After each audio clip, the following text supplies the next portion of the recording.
Olá pessoal, eu sou o professor Walter Araújo, sou professor de matemática, professor responsável pela disciplina de Fundamentos de Matemática Elementar 1 e vamos iniciar o estudo com a unidade 1. Lembrando que a unidade 1 ela foi dividida em duas etapas, a primeira nós vamos fazer o estudo dos conjuntos e a segunda vamos fazer o estudo das funções. E essa aula em si é referente ao estudo dos conjuntos. Tá bom? Então, vamos lá começar a nossa disciplina. Inicialmente, vamos falar aqui um pouco sobre essa subdivisão que foi feita. Dentre dos conjuntos, inicialmente a gente vai falar das noções de conjuntos, depois vamos falar dos conjuntos numéricos. E aí a gente começa com uma definição de conjuntos. Né? O que é o conjunto em si? É uma reunião de elementos de mesma classe.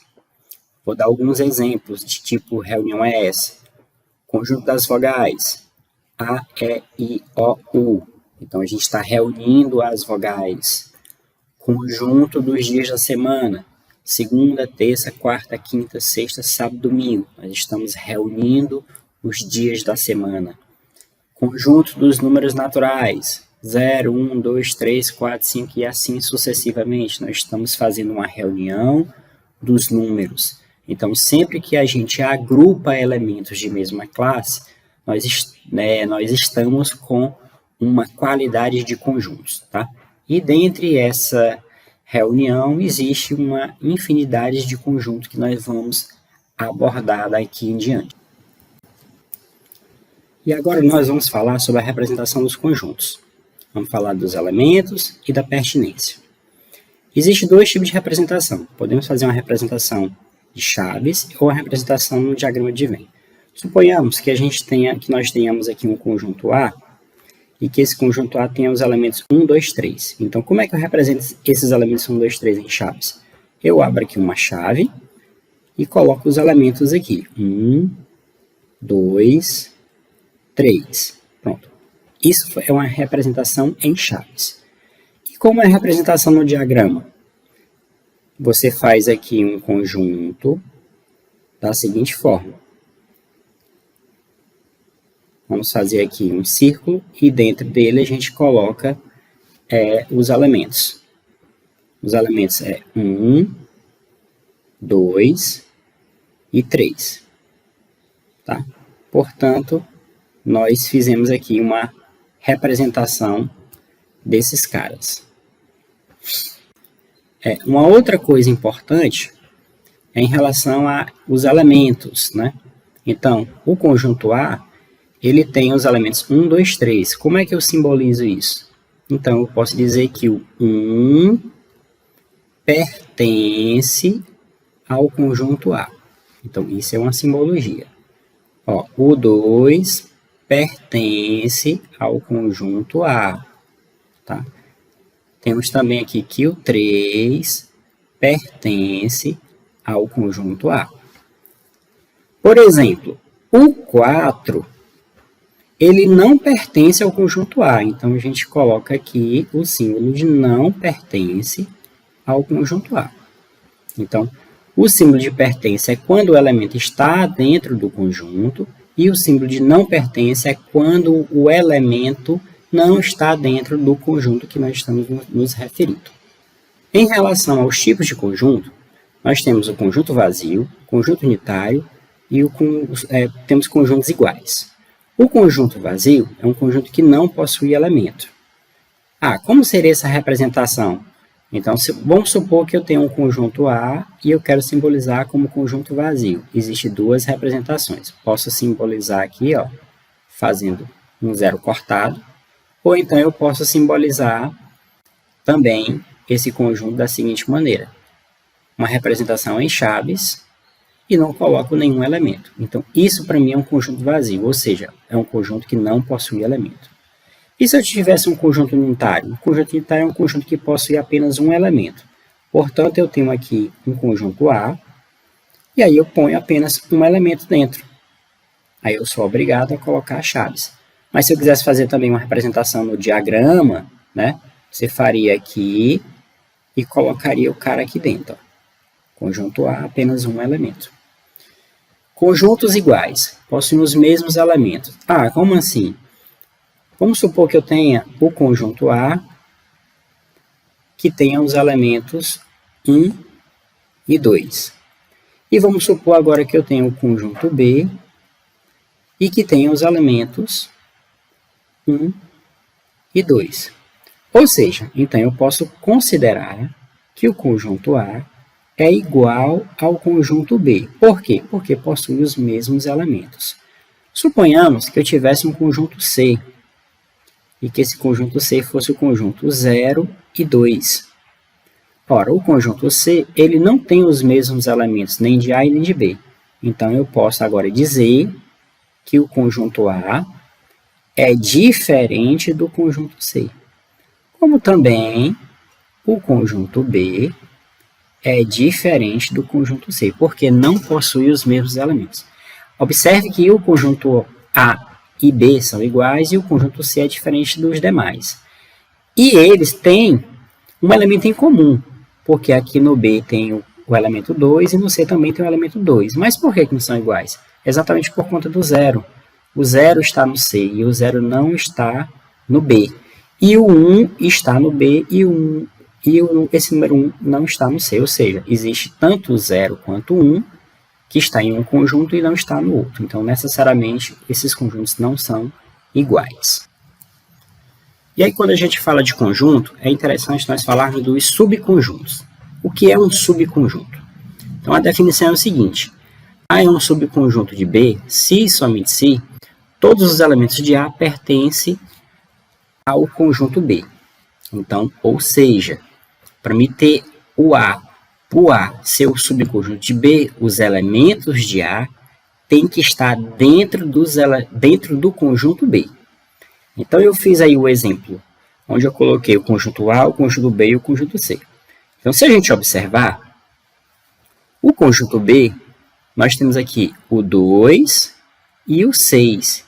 E o elemento 2 e 6 está dentro do conjunto A, porque aqui no A tem um 2 e aqui tem um 6. Da mesma forma que no conjunto C também tem um 2 e tem um 6. Qual é a conclusão aqui? A conclusão é que o conjunto B está contido. Esse é o símbolo de contido. Contido no conjunto A. Também o conjunto B está contido no conjunto C.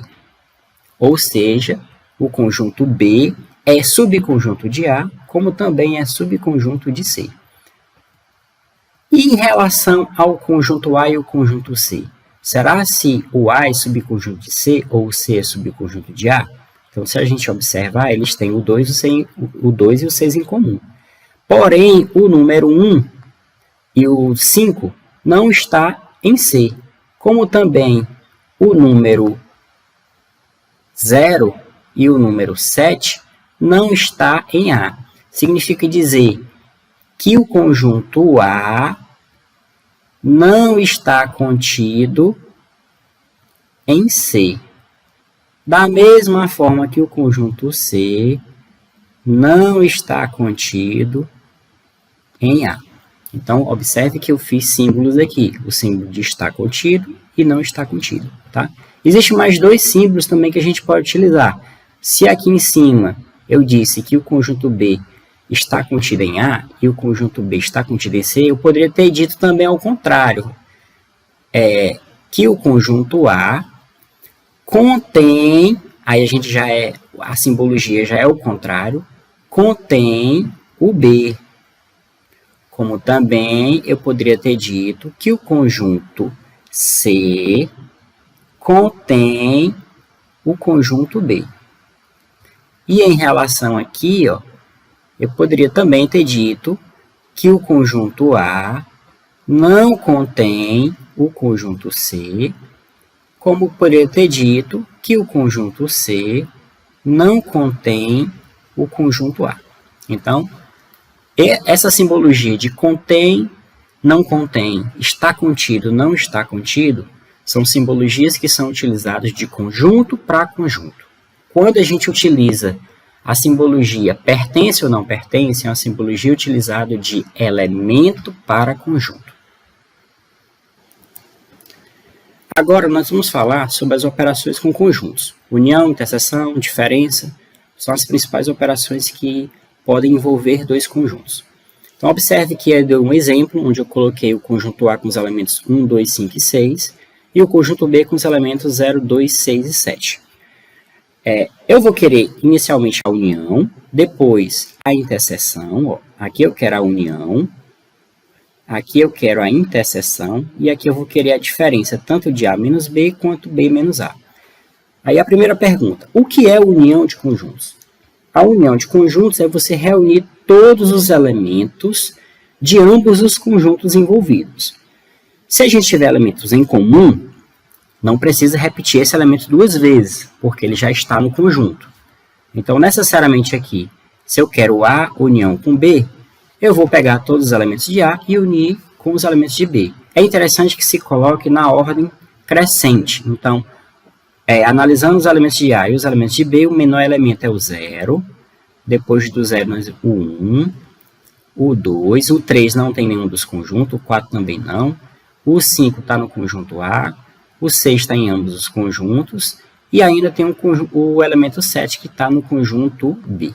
E aqui a gente fecha. Agora, a interseção. O que é a interseção B? É a gente pegar os elementos em comum. Então, observe que aqui eu tenho o 2 e o 6, que estão em ambos os conjuntos. Portanto, significa dizer que a interseção de A com B são os elementos... A interseção de A com B são os elementos 2 e o elemento 6. E o que é a diferença? Aí tem que observar.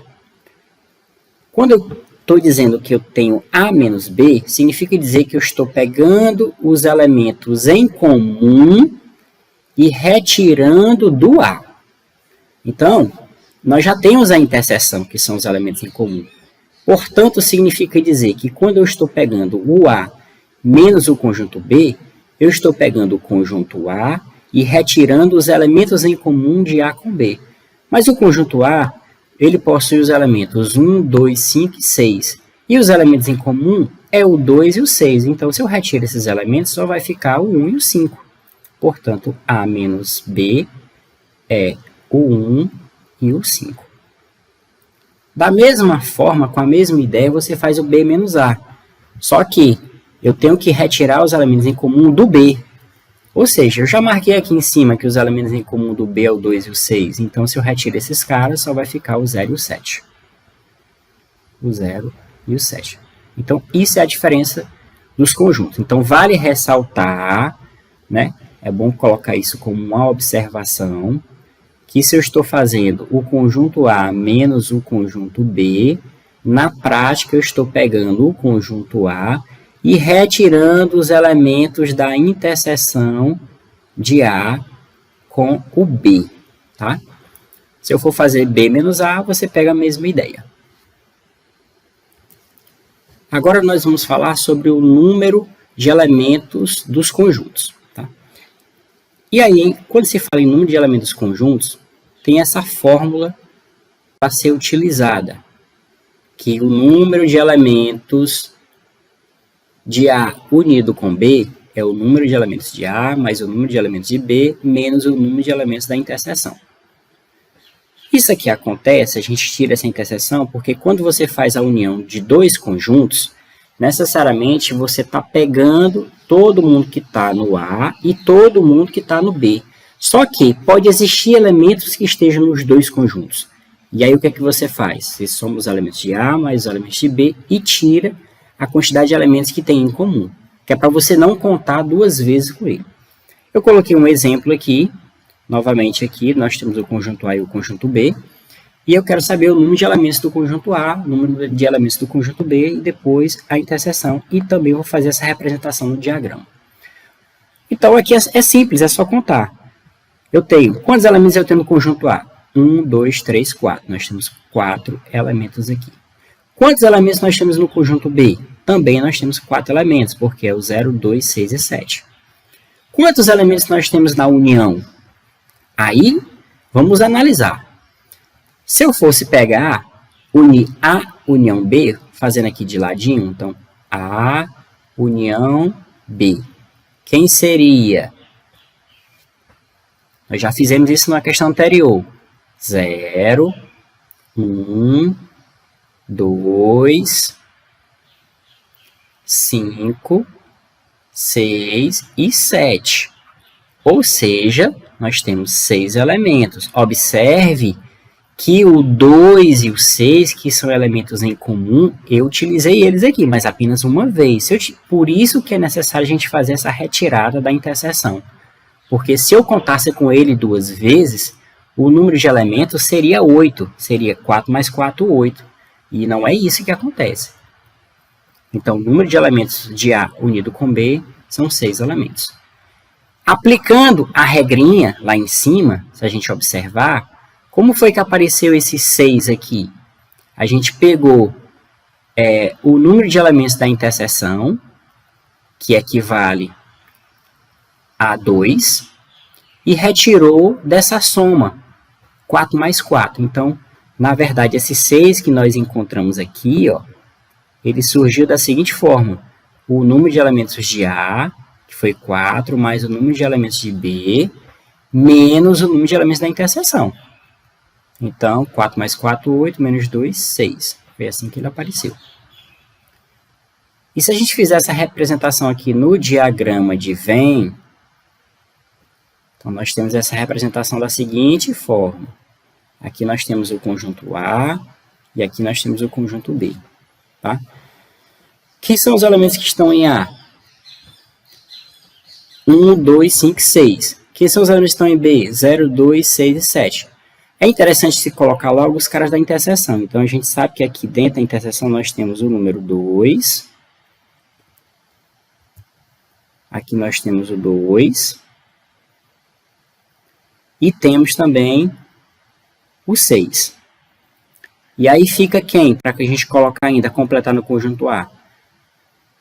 Falta o 1 e o 5. E quem falta para colocar no conjunto B? Falta o 0 e o 7. Então, se a gente observa, nós temos realmente 6 elementos. Agora, nós vamos falar dos conjuntos numéricos. E quando se fala em conjuntos numéricos, nós estamos realmente falando do conjunto inicial, que é o conjunto de contagem, que é o conjunto dos números naturais, simbolizado aí pela essa letra N.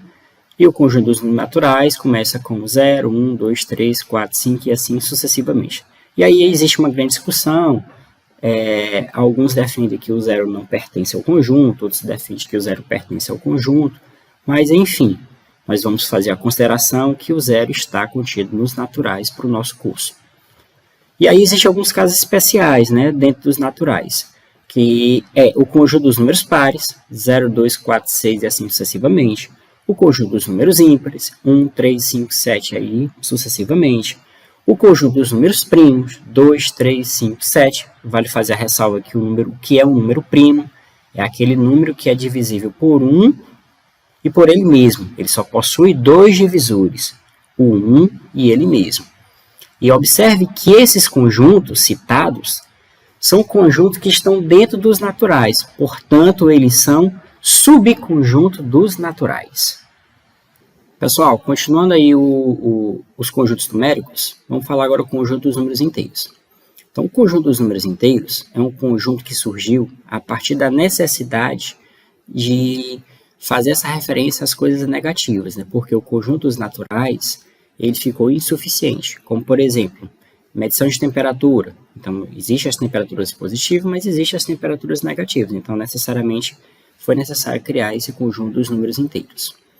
Dentro do conjunto dos números inteiros, é importante fazer uma ressalva nos casos especiais. Observe que a gente tem aí o Z asterisco, o Z mais, o Z menos, Z asterisco mais e o Z asterisco menos. O que é inicialmente esse asterisco? O asterisco significa dizer a exclusão do zero do conjunto. Não só no conjunto dos inteiros, mas qualquer conjunto que tenha a simbologia do asterisco significa dizer que naquele conjunto você está fazendo a exclusão do zero. Portanto, ele é considerado os inteiros não nulos, ou seja, são todos os inteiros fazendo a retirada do zero.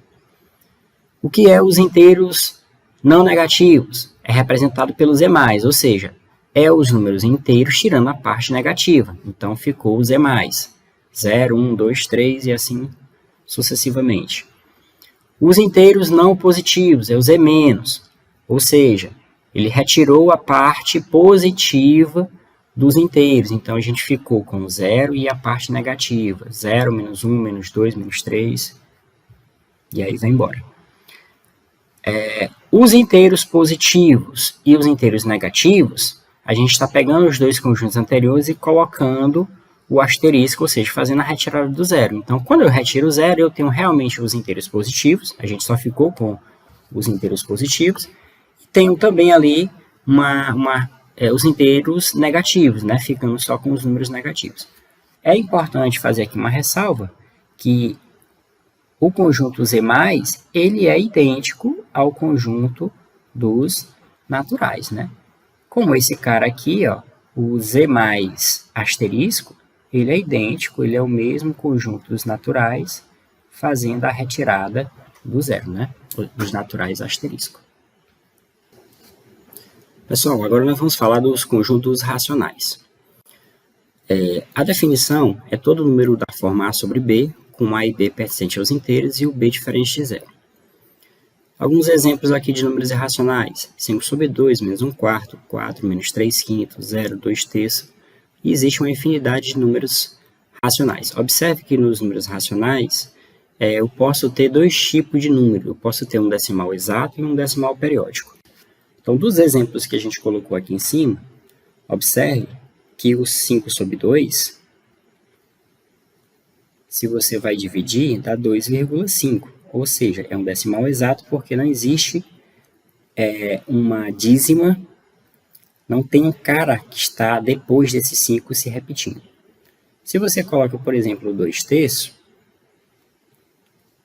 ele já é 0,666, ou seja, o 6 está se repetindo infinitamente. E a gente pode representar esse cara aqui como 0,6 em uma barra. Que barra é essa? É a barra em cima do período, que é exatamente a parte do número que vai se repetir infinitamente. Tá bom? Se a gente tivesse, por exemplo, 1,3222, você tem a parte inteira, que é o 1, você tem a parte periódica, ou você tem a parte não periódica, que é o 3, que é a parte que não se repete, e você tem o 2 que está se repetindo. Aí você coloca a barra em cima do 2 porque é a cara que se repete. Agora, a gente falando sobre o conjunto dos números irracionais, a definição é o contrário dos números racionais. Então, se lá era um número decimal com período, aqui é uma representação decimal infinita que não tem período. Então, é todo número que possui uma representação decimal infinita e sem período. Dei alguns exemplos aqui que a gente possa entender o funcionamento desses caras.